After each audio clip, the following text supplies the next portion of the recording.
Your deadline to register to vote is the 8th of May.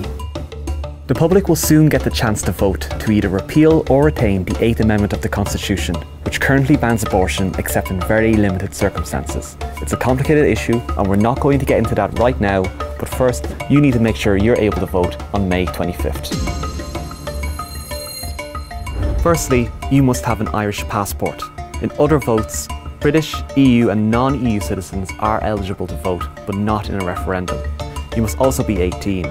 Only those who turned 18 on or before February 15th are eligible to vote. If you tick these boxes, you probably already registered to vote at some point in the past.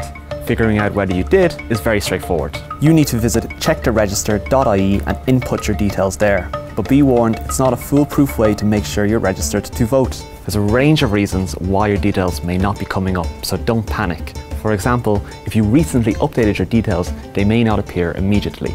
To set the record straight, contact your local council and they'll be able to figure out whether or not you're registered to vote. If you're not registered to vote, you'll need an RFA 2 form. This is very simple to fill out and will add you to the supplementary register. If you need to change your address, you'll need an RFA 3 form. This is also very simple to fill out. If you recently became an Irish citizen, you'll need to fill out an RFA 2 form. If you recently became an Irish citizen and voted in other elections previously, you'll need to get an RFA 5 form. Now, there's a lot of numbers there. Don't get bogged down in them.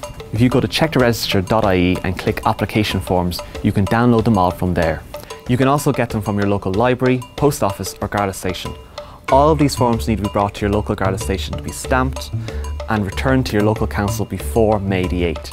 If you don't get them back before then, you won't be able to vote, and if you're watching this video, that's probably something you want to do. A lot of people ask whether or not you can sign up for a postal vote, especially for the thousands of Irish citizens living abroad.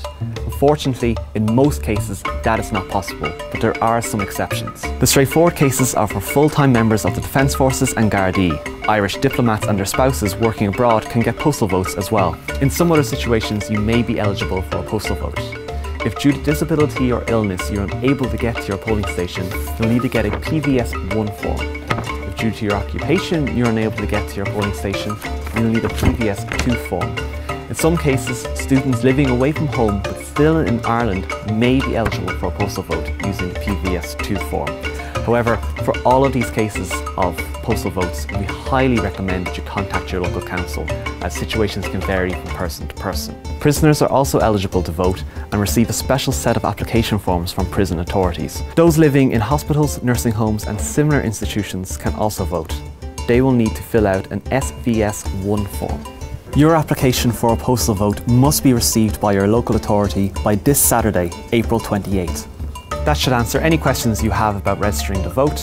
If you have any other questions, email us on referendum@thejournal.ie.